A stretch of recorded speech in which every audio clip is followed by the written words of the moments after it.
Maayong gabi kaninyong tanan mga kaigsuunan. Malipayon ako tungod kay mapadayon na sad nato ang pagtuon may tungod kay Gideon. Og sa series sa atong mga messages karon nagatuon ta sa mga maghuhukom kun mga judges sa Israel. Nahumanata kay Othniel nga ang iyang willingness nga magpagamit sa Ginoo naghatag kadaugan. Unya nahuman na sad ta kay Ehud o kay Deborah, maingon man sa paggamit kay Barak nga ma-encourage nga musukol gyud ni sa mga kaaway sa mga Israelinon. Ang subo niini nga pagkauman og pangulo niining maong mga maghukom, ang bala ang kasulatan na ginasulti. And Israel did evil again in the sight of the Lord. Og mao nitong cycle nga atong ginatan-aw. Unta makakat-on dayon ta mga kaigsuonan og usa ka pagtulun-an nga dili balik-balikan ang sala. Pero padayunon nato sa pagtuon kining pagbalik-balik sa cycle sa deliverance and then sin and then crying unto the Lord, deliverance again, para nga sa atong panahon karon dili unta maingon ini ang dagan sa atong kinabuhi. Nakasugod na ta kay Gideon ug siya usa ka unexpected leader. Apan iya mang gidawat gani makita nato nga sa dihang natagbuan niya ang anghel sa Ginoo, iyang gibuhatan og altar. Maayo mga kaigsuonan nga ang mga memorable nga lugar sa atong kinabuhi atong timan-an ug butangan dayon nato kanang altar. Dili literal ako ipasabot mga kaigsuonan, pero pananglitan og asa nimo nadawat si Ginoong Jesucristo imong hinumduman nga kanang lugaraha matiman-an gyud dunay memorial nga may butang sa imong mental record nga dinhing dapita na dawat nako si Jesus Christ. Kung asa nga church ka nagtubo o asa nga church nagsugod ay gikalimti. And there should be a good memory on that congregation nga nakatabang sa imuha. Mo na igihimo karon ni Gideon. Ug sa atong pagpadayon naa kita karon sa Judges chapter 6 verse 24. Then Gideon built an altar there unto the Lord and called it Jehovah Shalom. And to this day it is yet in Ophrah of the Abiezrites. Ang Dios magapanalangin kanato sa pagbasa sa iyang mahinungdanong mga pulong. Mga kaigsuonan og mga kahigalaan, una ta mo padayon tun-an sa nato ning Jehovah Shalom. Ang mao nga pulong Jehovah Shalom nagahisgot ni sa ngalan sa atong Ginoo, the all-sustaining God, Jehovah. Unya ang Shalom daghan man ang kagamitan niini sa paggamit sa mga Israelinon o mga Hebrewanon, pwede ni nga greetings, pwede sad ni nga goodbye, pwede sad ni nga magakahulugan o prosperity. Apan ang paggamiton nato karon Shalom nga mao kini ang kalinaw kun peace. Jehovah Shalom. Mao ni ang kalinaw nga nagagikan sa Dios. Human nga natagbuan ni Gideon ang anghel sa Dios nga nagistorya sa iya, nagtukod siya og altar. Ang ipasabot niya na mga kaigsuonan, mapainubsanon siyang miila sa pagkagamhanan sa Dios. Dayon dinhi nakikita kaniya pag-usab ang anghel. Unya karon gihatagan siya og misyon. Mao kini ang iyang buhaton nga magkuha siya og turo nga baka or a bullock. Actually giingnan siya gikan ni sa imong amahan na ang first bullock, na ang second, kuha atong second bullock. Unya ang imong himuon gubaa ang altar ni Baal. Paghimo didto og laing altar, yanang ibabaw gyud sa bato. Unya didto ihalad ang ikaduha nga turo kadtong iyang kuhaon. So this is his big mission. Iya ni sa iyang amahan nga altar ni Baal. Diha mga kaigsuonan makita nato nga grabe na gyud ang influence sa Baalism ngadto sa mga Israelinon kay mismo ang iyang amahan si Joas mauna ang dunay altar ni Baal. Tungod kay siya aduna pay kahadlok, gituman gihapon niya apan iyaning gihimo sa panahon sa kagabion. Verse 27, Then Gideon took 10 men of his servants and did as the Lord had said unto him, and so it was, because he feared his father's household and the men of the city, that he could not do it by day, that he did it by night. Mga kaigsuunan, mao ni ang atong pagkatanahon, ang gitawag o gitudlo sa Dios nga sunod nga maghuhukom kun judge sa Israel, tao nga nagbaton gihapon og kahadlok. Kita, o ako og ikaw, dunay mga ginakahadlukan. Apan sa Ginoo mga kaigsuunan, naman tay ginakahadlukan, gusto lang yun niya nga dili ta angay mamahadlok. Diha mosulod ang pulong nga is it fearless or courageous? O pilion unta nato ng courageous. Kakulba, no? May mga trabaho untang kulba, hadlok ta, alanganin ta, mataha ta, maulaw ta. Ingana ang mga mangitabo sa ato. Sama kay Gideon, nag-abot sa ni. Pero ang maayo kay Gideon, iya mangyod pod nga gituman kini. Gabi ini gihimo, pero iya gihapong gituman. O kauban sa napulo niya ka sulugoon o mga kaubanan, mao ni ang ilang gihimo, ilang giguba ang altar. Iya sa iyang amahan. Okay? Unya naghalad didto niadtong turo nga baka nga gipaandam sa iya sa Ginoo.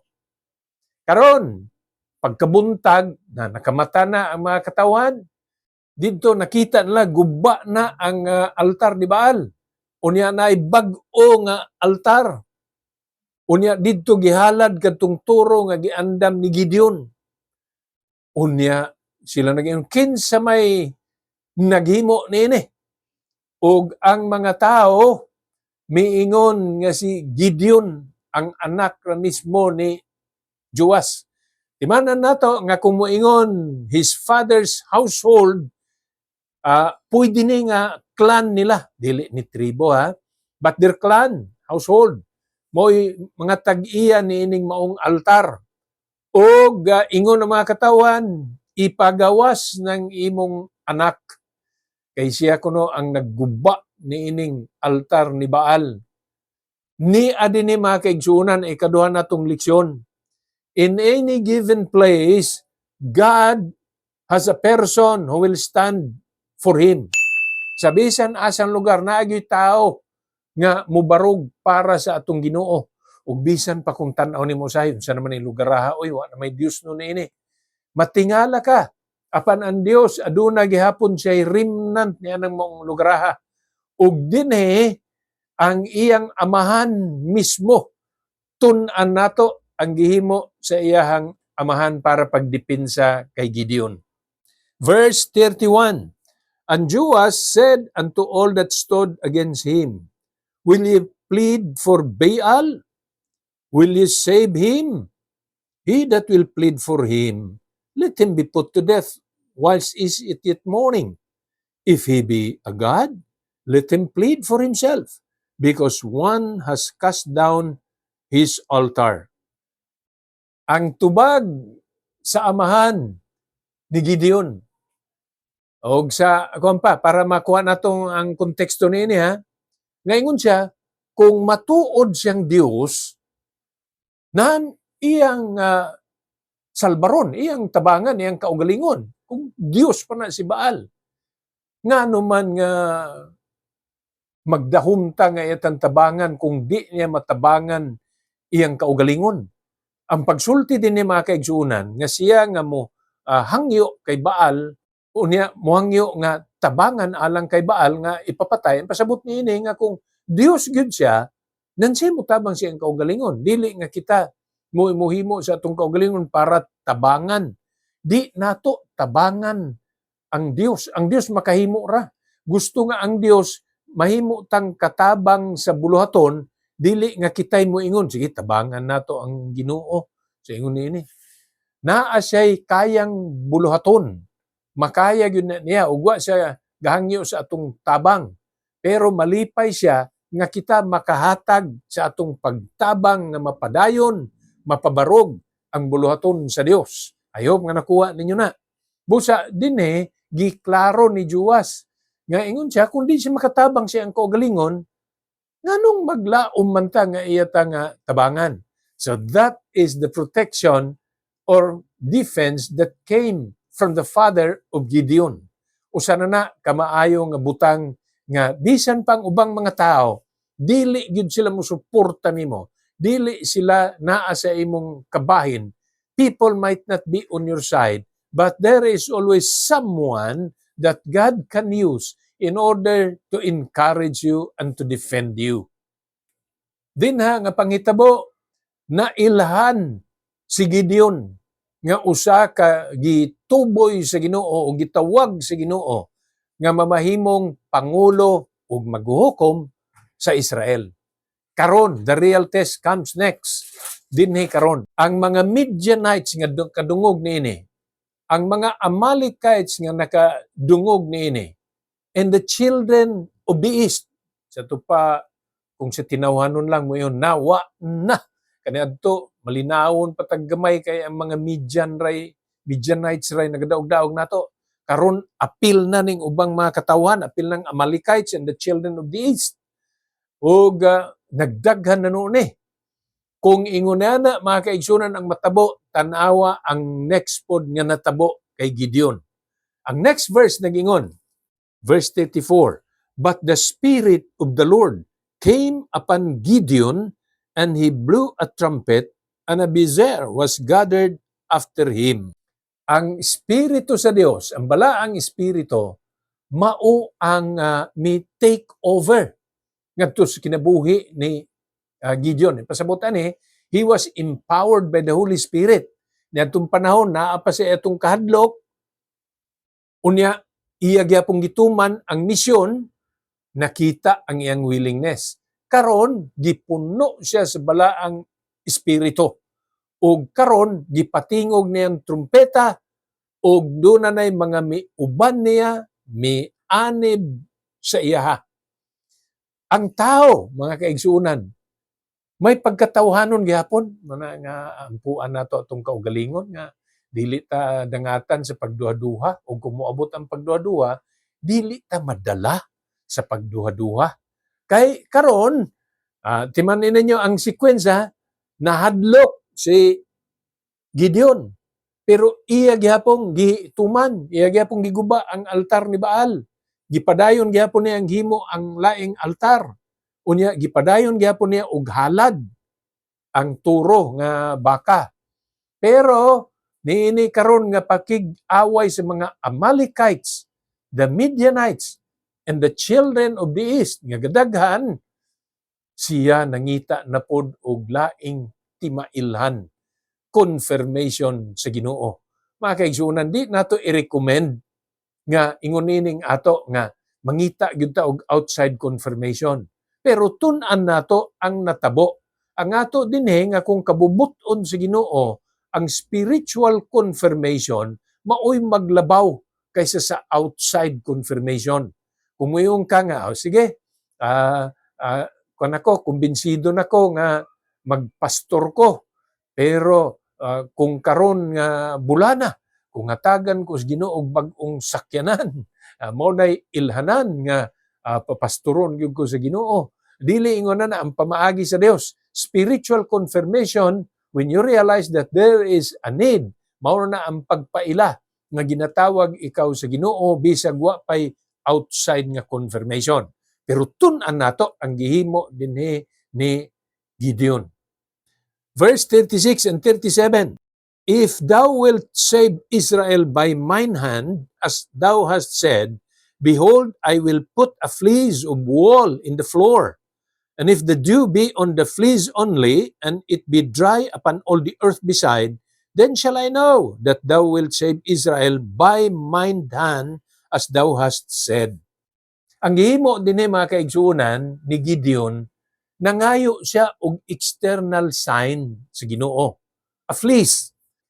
Ang fleece mga kaigsuonan pasabot ni mga balahibo sa karniro, unya dili pa ni ingon nga pitindako as tapok ha, pero pananglitan imong laslason ng panit sa karniro, maapil ang iyang gamayng unod na panit, unya naa sa diha mga balahibo niyan apil. That is a fleece. Og ang sulti niya, ako ning ibilin tibok gabi antod sa pagkaugma na magdamag ingon. Kung pananglitan ang basa ang tubig didto ra sa mga balahibo, dili sa palibot, maunay external confirmation nga imo gyud kung tawag para magpangulo niining maong inaway ug pildihon namo ang mga Midianites. Mo na ang himo. Pagkabuntag, pagtanaw niya, maugyod ang natabo. The Lord grant His wishes. He wished that first, He asked that the water will be on the fleece. Dili dias palibot. Basa ang mga balahibo, uga ang palibot. And the Lord granted it. Ang ikaduha nga himo sa Ginoo, uga gyud tinuod sa palibot. Basa lang tong tapok sa mga balahibo. Og nakita nga mao gyud na, confirm gyud nga mao gyud na ang panawagan sa Ginoo. Makiksunan balikon nako. Dili ni pag-awag sa inyo nga external sign ang atong pagkasaligan. Ang panawagan sa Ginoo usahay dili gyud audible sama ni ining maong mga tao nga ilagyong na dungog. Kita mahimong di makadungog, pero inig kabasa nimo sa balaang kasulatan, it is as good as God is talking to you. Wala pa gihapon natagbaw dinhi si Gideon mga kaigsuonan. Ingon siya dili lang unta ka masuko nako, mo na iyang pag-ampo sa Ginoo. Pero ingon siya, na ako'y laing paghimuon. Magbilin na siya ko nining mga balahibo, nining fleece, pero mauga na sad ni pagkabuntag. So naglabay na sad ang laing adlaw. Unya, ang basa lang ang palibot. Again, we are not encouraging you to do this one. Kay lain-lain gyud ang pamaagi sa Ginoo. But again, God grant this external sign. Pagkabuntag mao gyud tabo, uga ang fleece, panspalibot niini pitibasaa. Hinumdumin ninyo nga sa una niyang pagpangayo, ingon ang balaang kasulatan, pagkuha niya sa pundok sa mga balahibo, pagpuga niya niini, daghang yung tubig, di lang basa, apan napuno pa ang usa ka panaksan. Ug diha mga kaigsuonan, kumbinsido na gyud si Gideon. Sa sunod nato nga pagtuon, we will continue learning from this reluctant leader, judge, apan karon nga siya kumbinsido na unsa pod ang iyang gihimo. Naabay pa nga pagduha-duha pa sa imo igsoon sa panawagan sa Ginoo. Be convinced, be persuaded, kay ang Ginoo nanginahanglan gyud sa imo nga mahimong kabahin. Mahimo ra sa Ginoo ang buluhaton niya ug iyang kabubuton. Dili niya kinahanglan nga tabangan nato siya aron mahimo siyang Dios. Dios gyud gihapon siya. But our help, our service, our voluntarism, our faithful service to Him, makahatag og pagdayeg kaniya. Ug mo nay kinahanglan natong pagahimuon. Busa, samtang paabot ta, sunod na nga sumpay na sab niini, unta padayon ikaw ug ako nga magmanggi alagaron. Ang Dios magapanalangin kanaton tanan. To God be the glory and shalom.